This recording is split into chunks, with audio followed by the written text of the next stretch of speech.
Welcome back to the channel. Today we're working on a 1606. It's July 11th, and we're going to take the parts off in this chassis and we're going to reinstall them on this one. The transmission, that's what we're going to do today. And the reason why this hood here is bright white, the panels are cream, but they have been rattle canned. I'm going to put a different set of panels on it. And the only thing it hasn't been touched is the front nose piece. But you can see the bright white on the hood.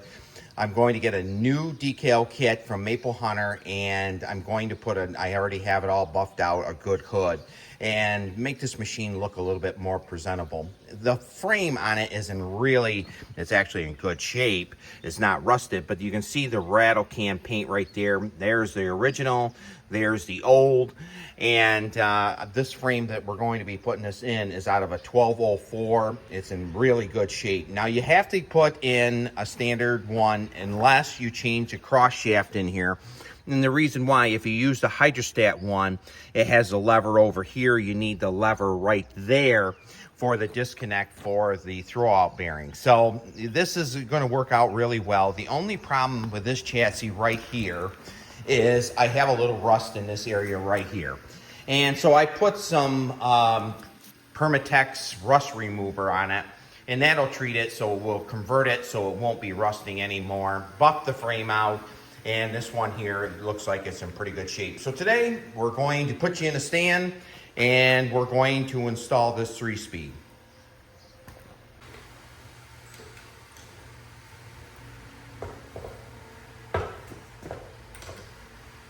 Now I am going to have to spread the frame.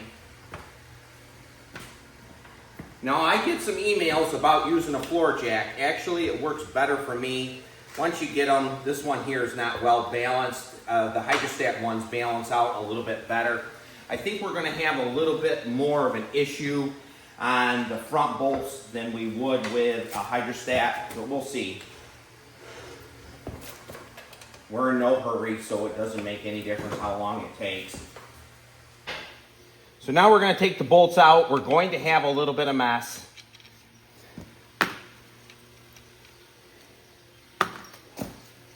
When I took this transmission out of that chassis, I had a really hard time. These bolts had never been out before. They were set in pretty good. I didn't bust them taking them out, and I was really happy about that. Because obviously on this transmission, you don't get too many of them. They didn't make very many. And I would have had to take it apart and get the bolts out.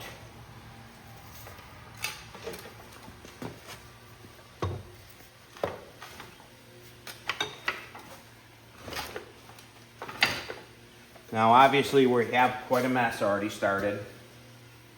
But everything seems to be going. Planned on a mess on this one.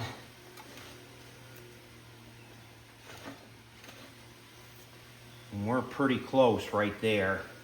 I think I'm going to put the front bolts in first. Let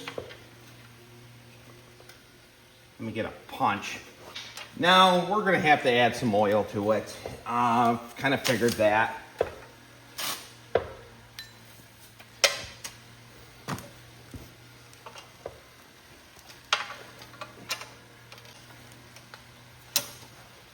There, we're pretty close.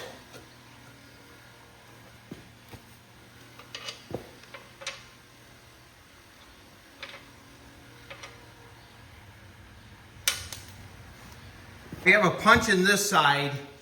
We're going to actually put this side in first. We're really close on it.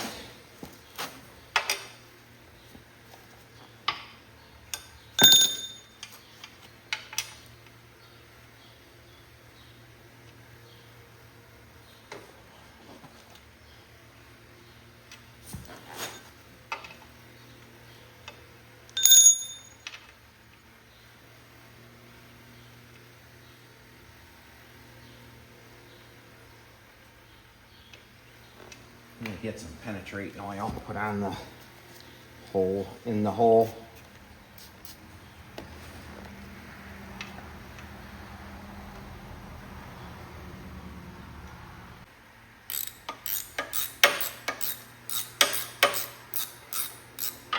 We're going to go back over to the other side. That's just, man, I'll tighten it just a hair more. I don't want to break off that cast iron.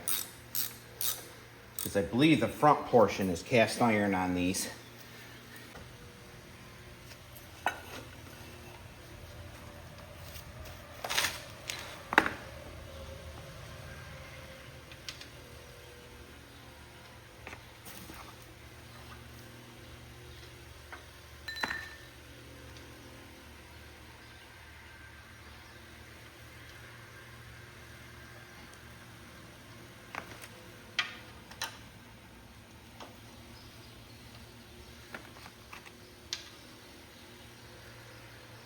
I think I need to go forward just a tad.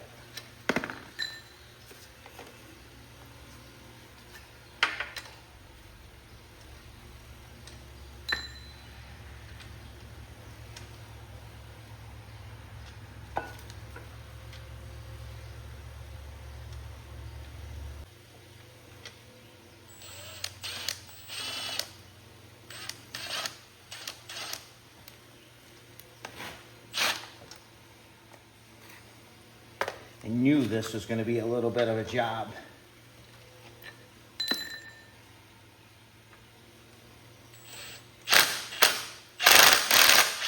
There we go.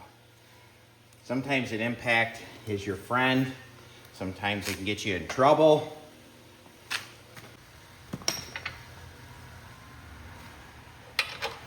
Here's one.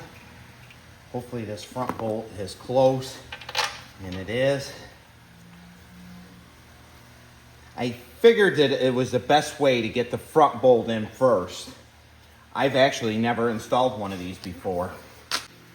I just want this frame to look really good. I like my machines, I don't want them to look like new, I just want them to look presentable. So when people come, they look at them and they appreciate them. I don't want anything I have painted. A lot of guys really like them shiny. Like I always say, they're only original once.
Now we're going to hook up the brakes when we're in here. I have to go to the other side.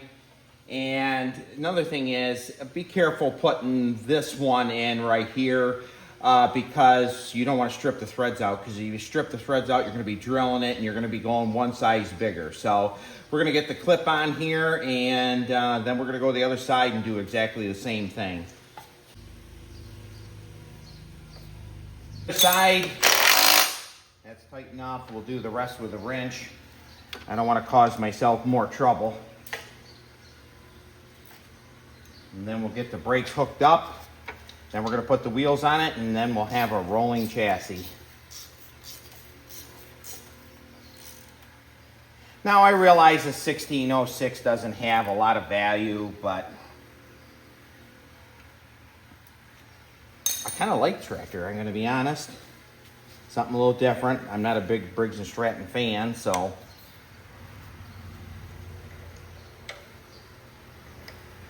I think I've owned about I've had about 3 1535s, and I've had 2 1806s, and this is the first 1606 I've ever had, so. We might have to loosen that brake up just a little bit, but we're in pretty good shape. Let's get the wheels on it, and we'll have a rolling chassis.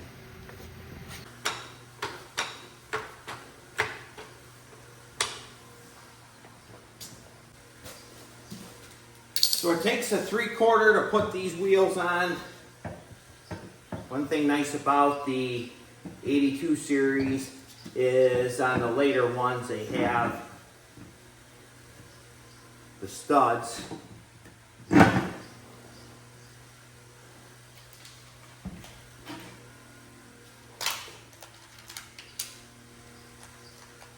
This a bath. These, when we're putting it together. The next time we film, I'm going to show you what we're going to be doing. We're going to be putting the dash in and the dry shaft. Let me know if a 1606 came without creeper, because I've heard different things that some of them did, some of them didn't. I know all my 1806s always had creeper. And I was very surprised that this one here had a cast iron one.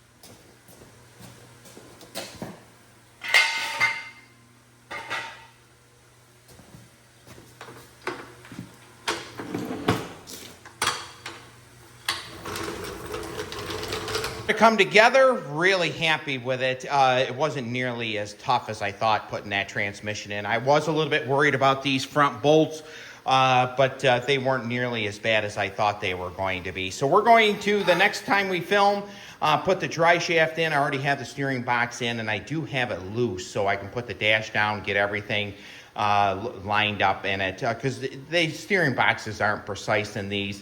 The way the dash comes down. So we'll tighten that all up after we get them in. We'll get the dry shaft in, the dash in, the harness in, and then we're going to put the motor in. So like always, thanks for following along on this project, and I dearly appreciate you watching my channel. So like always, we'll see you on the next video, and if you haven't subscribed yet, please do so, and we'll talk to you later.